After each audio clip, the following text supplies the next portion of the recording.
আমেরিকার পতনের পরে এরপরে ইসরায়েল হবে এই বিশ্বের রুলিং স্টেট, এবং সেই দেশ থেকেই দাজ্জাল বের হবে এবং সারা বিশ্ব শাসন করবে। তারপর কি হবে?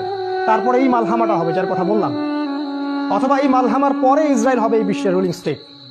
তারপরে এদেরকে প্রতিহত করার জন্য আল্লাহ রাব্বুল আলামিন মুসলিমদেরকে ঐক্যবদ্ধ করবেন।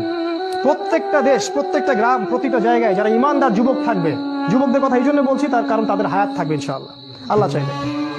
ইমানদার ইমানদীপ্ত যুবকরা ঐক্যবদ্ধ হবে ইনশাআল্লাহ আগামী দিনগুলোতে। কার নেতৃত্ব হবে, কিভাবে হবে আমি জানি না, আমি এতটুকু জানি তারা হবে। কারণ আল্লাহ রাব্বুল আলামিন তার নবীর মাধ্যমে জানিয়েছেন এই বাংলাদেশ বলেন, পাকিস্তান, আফগানিস্তান, এই পুরো জায়গাগুলো, ইন্ডিয়া, এই জায়গাগুলো থেকে যুবকদের অনেক কাফেলা আসবে এবং তারা ইমামুল মাহদির সাথে যুক্ত হবে। আর ইমামুল মাহদিকে আল্লাহ রাব্বুল আলামিন এই উম্মার ত্রাণকর্তা হিসেবে বের করবেন, যার হাতে মুসলিমরা বায়াত করবে এবং তিনি মুসলিমদেরকে সাথে নিয়ে এদের বিরুদ্ধে যুদ্ধ করবে। এবং এই যুদ্ধে প্রথম দিকে মুসলিমরা অনেক পরাজিত অবস্থায় থাকবে, অনেক মুসলিম মারা যাবে। আল্লাহ রাসূল বলেছেন 1/3 মুসলিমই শহীদ হয়ে যাবে। আমরা দোয়া করি ওদের একজন যেন আমরা হতে পারি।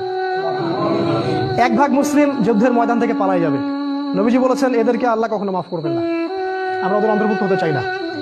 আমাদের নবীজি বলেছেন 1/2 মুসলিম বাকি থাকবে, অল্প কিছু মুসলিম, আল্লাহ ভালো জানেন, অল্প কিছু মুসলিম, এই মুসলিমদের হাতে আল্লাহ পাক বিজয় দান করবে এবং ওই পশ্চিমা সভ্যতার পতন ঘটবে। আমেরিকা বলে কোনো কান্ট্রি পৃথিবীতে থাকবে না, ইসরায়েল ধ্বংস হবে, এই পুরো ব্রিটেন